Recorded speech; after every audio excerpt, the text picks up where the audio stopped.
Hey guys, welcome back. I hope you are having an amazing day. Let's get right into the stories. The first one is an entitled People Story. I want to shed light on the harrowing story of how my grandpa, a decorated Navy veteran, was almost robbed of his home and property by entitled relatives. Allow me to provide some background to help you understand the gravity of the situation. My grandpa, who is now in his 80s, had two children, my mother and my aunt. Unfortunately, my aunt's side of the family displayed a disturbing level of entitlement, leading my mom to sever ties with them years ago. However, my grandpa desired to see both his children during holidays, so we maintained limited contact. As time passed, my grandpa's health started deteriorating. While his physical condition declined, his mind remained sharp, a blessing we were grateful for. Approximately 5 years ago, my grandpa realized the true nature of my aunt and her children's greed. In response, he amended his will to exclude them. As a result, they stopped coming around. Little did we know that my aunt hadn't given up on her quest to claim my grandpa's home and property. She concocted a devious plan, filing a fraudulent will that would grant her everything upon my grandpa's passing. Manipulating the situation further, she produced false evidence of my grandpa's supposed dementia, allowing her to be the signatory. She even intended to relocate him to a facility, enabling her to seize the house immediately. When my mom and I discovered the extent of their deceit, we were filled with rage. But the way we stumbled upon their plot was quite amusing, despite the seriousness of the situation. One of my cousins had been brazenly bragging on Facebook, feigning sadness while claiming that my grandpa no longer recognized him.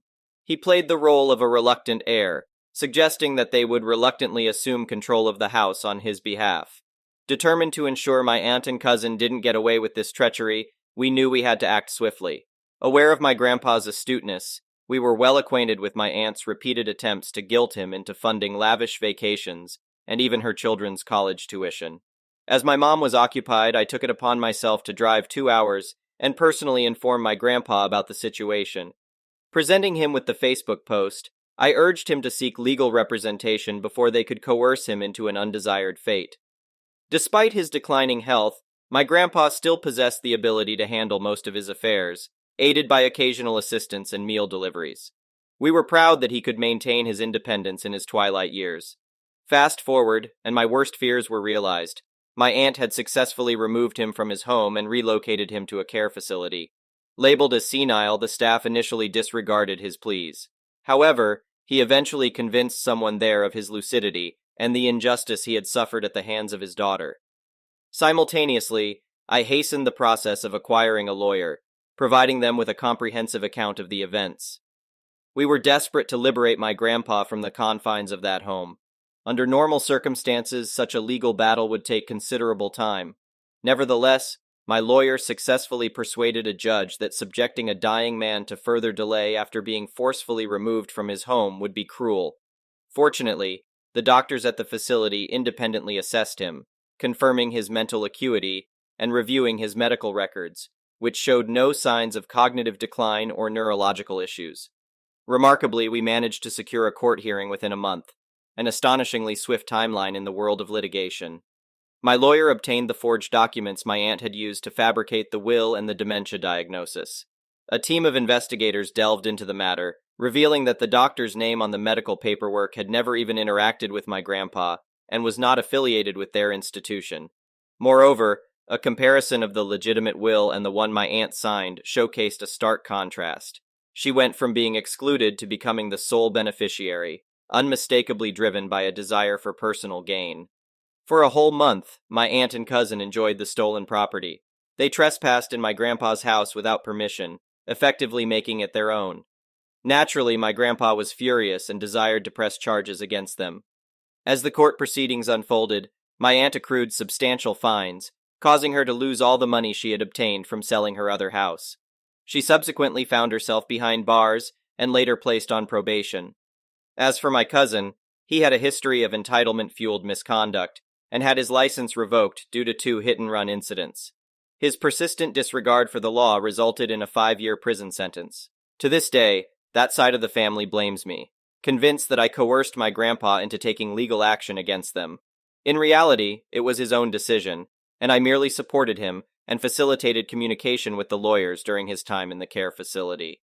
Eventually, he was allowed to return to his cherished home, radiating joy at the prospect. He made it clear that he intended to spend his final days there, urging me to ensure that either my mom or I inherited the house. 6 months later, he passed away, and I honored his wish, transferring the house into my mom's name, protecting it from any further attempts at theft. The next one is a pro-revenge story. Many years ago, I bought a house in a neighborhood with a very restrictive HOA. However, the property I bought pre-existed the HOA and was not included in it or restricted in any way. One of my neighbors seemed to take great offense at the fact that I was not a part of the HOA and did not have to abide by the overly restrictive rules. From the time that I moved into the house, he started giving me grief.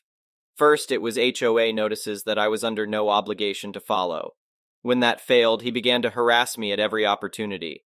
For months on end, this guy would call in noise complaints anytime I had guests over. No party, just guests. He also habitually called in code complaints and generally harassed me and my family in many other ways. For months, he made my life hell. Finally, one night while friends were visiting, we got a knock at the door. It was a police officer responding to another noise complaint. What the heck? We were just sitting around playing cards. This was the last straw. I decided to get him back. I formulated a plan. First, you must understand that this was about 30 years ago. There were no cell phones in general use, and the average citizen did not have access to the easy communications that we enjoy today. If not, my plan would have never worked. I have been into radio my whole life, so my car and house were well equipped with two-way radios. Next, it was fortuitous that my house was in a development that had only one road in or out. Also, there was a convenience store on the corner that always had plenty of cars in the lot for me to blend in with. We put our plan into action on a Friday night. We established an alibi with a close friend in town who would swear that we were at his house playing cards all night. Next, I opened the windows and placed the speakers for my sound system up in the windows facing my neighbor's house. We then cleared a hiding place in a closet with a clear view of the driveway. I then got in my car and drove to the store parking lot, and found a spot that gave me a clear view of all cars entering or leaving the development. Once we established that communications were good, it was D hour. My wife turned on the stereo to rock music at full volume, rattling the neighborhood. Also, every light in the house went on. The music was so loud I could hear it at the store over half a mile away. We waited. Sure enough, in about 30 minutes, a police car turned into the development. I radioed my wife. Working together, she and her sister quickly turned off the stereo, pulled the speakers from the windows, closed the windows, turned off the lights, and then quickly hid in the closet. The police arrived, pulled into the driveway, and found an apparently empty and dark house. Windows closed, doors locked, curtains open, lights off, driveway empty. My wife and her sister sat silently in the closet while the officers knocked on doors, shined flashlights in windows, and walked completely around the house. Eventually, they decided the house was empty and left. I watched them exit the development and head back towards town. We waited about 30 minutes and repeated the procedure. Windows open, speakers up, stereo on full blast, lights on. About 15 minutes passed before the police returned. I radioed my wife, windows closed, speakers down, lights off. Once again, the police went to my house. They tried every door and spent more time looking in the windows. They even sat in the car out front for about 20 minutes before leaving. About 15 minutes after they disappeared towards town, we repeated the whole procedure once again. This time, it was less than 5 minutes before the police returned. This time, they had their blue lights on. Oh crap. The police pulled into my empty driveway, but immediately backed out and went to my jerk neighbor's house. They were there for more than 30 minutes. My wife couldn't hear everything that was said, but there was shouting and cursing. Eventually, the police left, my wife radioed me, and I returned home. 2 days later, my neighbor's name appeared in the local newspaper as having been charged with misuse of police resources, filing a false report or something like that. I don't remember the exact charges. Hey, it's been 3 decades ago. But after that night, I never received another complaint, visit from the city, or police as a result of him, and the other harassment stopped. The next one is a petty revenge story. My bookkeeper reminded me of this now that she's retiring. I'd forgotten how she came to work for us. She's been our mother hen and office fixture for so long that I forgot. Close to 25 years ago, I was estimating and quoting a metalworking job, a factory expansion about 100 miles from my home shop. The owner was berating a fairly young bookkeeper about how a computer glitch was her fault, using completely inappropriate language.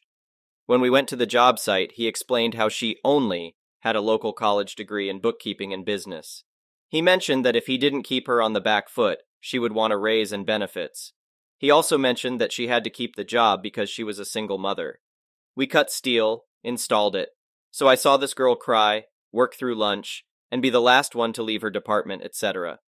I talked it over with my then girlfriend, now wife, about poaching this trained girl since we desperately needed a resident bookkeeper/comptroller. We needed one 5 years ago, but if I did, it would burn bridges with a customer. I don't think I did anything that wasn't goal-oriented for me, my business. We had serious issues with taxes compliance at the time. My girlfriend went to the job site with me, sat with this girl, young lady, and slipped her a business card. She didn't know if she would want to move from a city to the country, etc.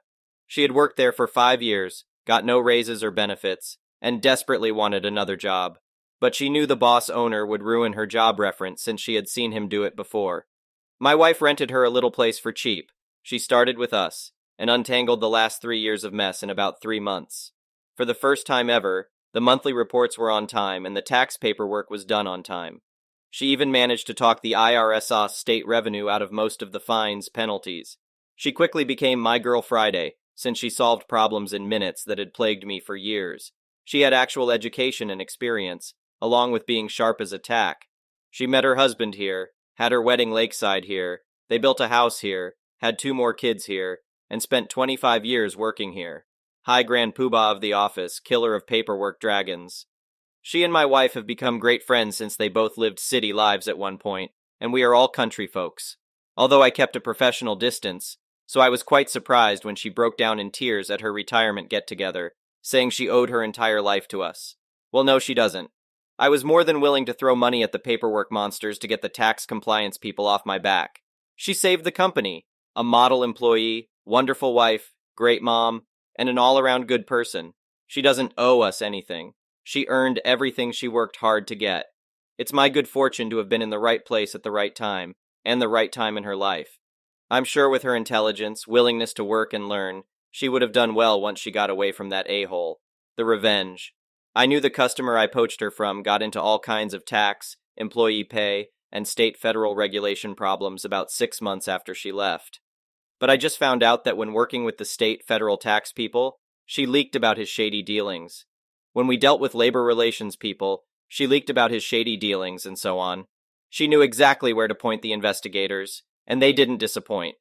I've seen her use the innocent, "my last employer did it this way," or "my boss is going to be very angry I messed this up," when talking to people, persuading them to waive fines or penalties from back when she didn't even work here. So, thinking about it, I know how she worked it into conversation without actually snitching, and they ran off, foaming at the mouth, and left us alone. Sly girl, but our sly girl. He lost the company within 18 months of her being here. It's still there and producing, just under entirely new owners and management. Don't mess with the people cooking your books. She, by the way, got us through every audit from every agency. Even a super audit from the IRS about 7 years ago, and the auditors complimented her on how organized and efficient she was, and how pleasant she was to work with. She said it was easy when we followed the rules, the rules I didn't know about or understand. My eyes bulge at the mention of taxes and easy in the same sentence. The next one is an entitled people story. I, 17M, passed 10th grade with a great percentage, and my parents decided to throw a party for my friends, close relatives, and cousins. It was at home. Many cousins, grandparents, best friends, uncles, and aunts were there. Now, I'm a person you would call a fashion freak, and I like to keep a wide range of watches, accessories, and shoes to match my clothes. My accessories, except for my watches, are not that expensive, but my watches are quite expensive for someone my age and even older, but most of them are gifts and prizes from tournaments I play. My uncle, EU, entitled uncle, is not really well off as he decided to have a large family, and by that I mean 8 kids. 6 girls, 2 boys. He lives in an area with a high cost of living and often asks for cash from his brothers and, well, never returns it, but not really large amounts. Now, most of his kids are younger than me and quite well behaved, but the oldest 2, 18M, 16F, I will refer to them as entitled kid, are totally crazy people. I didn't want to invite those 2, but had to. So, now getting to the main part. During the party, my older cousin entitled kid asked me where the washroom is. This was odd because this wasn't the first time he was there, but I told him the directions. My room was on the way to the bathroom. I live in my room and have all my things, like watches, chains, rings, and shoes, etc. As I am the only kid, and no one usually enters anybody's room since my parents and I are always out for studies and work. After some time, I saw my uncle and the younger entitled kid also going towards that direction. This was extremely odd, and I went behind them, and I saw what I never wanted to see. They entered my room and were going through my stuff. I took my phone out and started recording from a small opening in my door, and went on with the party as if nothing happened. After a few hours, when only immediate family was left and all my friends had left, I noticed those three getting really uncomfortable, quiet, and seeming like they wanted to leave early for obvious reasons. They started gathering their things when I stopped them and asked them to return my things, or I would manage a fuss. They, like any foolish person, started to act like they knew nothing and accused me of lying. I showed them the recording and said that I had already sent it to everyone there, and just needed to switch on Wi-Fi for it to get uploaded. Still, they lied, so I did what a bad person would do. I sent everyone the video, and after a few minutes there was crying, shouting, cursing, and whatnot. They still refused to give them back, saying that they needed them, and we could just throw a few bundles of notes and get them back. While all this was happening, I had already checked if they had anything in their jeans pockets. And no, they were empty. No, I didn't check the pockets by opening them, but they would have been visible like a bulge since the watches are bulky. So the only possible place they could have been was my entitled kid sister's handbag. I didn't want to, but had to snatch it and dropped all the stuff on the floor, and there they were, almost $12,000 worth of accessories like watches, rings, bracelets, and chains. She got mad and tried to gather stuff around, but her younger sister stopped her. She has become one of my favorites since then. I quickly picked up all my stuff and went to keep them in my room and locked the room from outside. Those three by now had become mad and were crying and left the house immediately with the rest of the family. My aunt had been apologizing, but it wasn't her fault, so I can't accept that, and I politely told her, and she respected my choice. Surprisingly, with everyone on my side, my mother had been saying that I was wrong to snatch her purse and take out all the stuff and go through it as girls have personal stuff. I think I didn't do anything wrong as my stuff was more precious to me than their dignity in the family. But still, was I in the wrong? The next one is an entitled parent story. I was formerly employed at a large Orlando, Florida theme park. You know the one with the mouse? Backstory: this takes place in the middle of July, and if you've ever been in Central Florida in the summer, you know it rains pretty much every single day between 3 p.m. to 7 p.m. In my role, I carried a radio like a walkie-talkie. This day I am in one of the parks, going to a location to perform my job, and as I am walking through the park, the sky's open.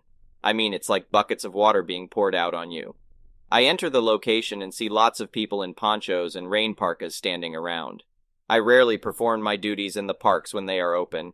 When I do have to go in the parks, I usually walk with my head down, hoping no guests stop me. However, this wasn't the case on this day. Here comes entitled Mom. She walks up to me, madder than a hornet. She stands in front of me, huffing and puffing, and demands to know when the rain is going to stop. This is how the exchange took place. Entitled Mom: Sir, when is this rain going to stop? My children would like to enjoy insert theme park name. Me: Ma'am, I can't be certain, but there are usually storms in this area every day. Entitled Mom: You are ruining my kids' vacation. Me: Excuse me, ma'am? Entitled Mom: I saved for years to bring them to insert park name here, and all it does is bleeping rain. This is all your fault. Me: Ma'am, there isn't anything we can do about the weather. Mother Nature is a fickle lady. This is where she goes off the rails. Entitled Mom: BS. I know you have some kind of way to stop the weather if you want. You people are just understaffed and can't accommodate the people here. Me: I can assure you that is far from the case, ma'am. We want all of our guests to have the best time because if you don't, you won't come back and visit with us. You guys are the reason we are here. Entitled Mom gets in my face, I mean nose to nose, and says, Go explicit yourself. Make it stop raining. Get on your little radio and you better call someone to find something out. I am not the most patient person in the world, and I could feel the anger boiling inside me. I had to disengage myself from the psycho entitled Mom, or I would lose it and my job. When there are really bad thunderstorms like the one we were experiencing that day, we would get random weather updates on our radios.